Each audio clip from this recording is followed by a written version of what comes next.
Today we're gonna do a simple coffee cake.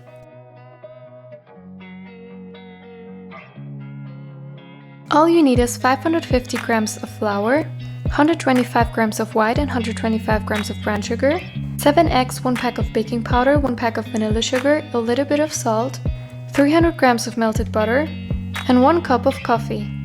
At first, stir the 7 eggs until combined. Add then the brown and white and vanilla sugar. Stir it again, add the baking powder and the salt into the flour, and add the flour mixture to the eggs. Then slowly add the melted butter, and then the cup of coffee. Stir the dough until combined.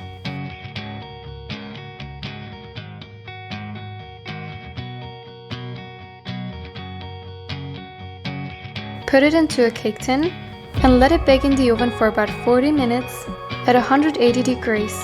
During that time, you can prepare the cake topping. For that, use 200 grams of icing sugar and slowly add a little bit of coffee. Stir it until it's creamy. Pour the cake topping then on the cake after the cake has cooled down. Decorate the cake with some chocolate or coffee beans. Wait until the cream hardens and enjoy.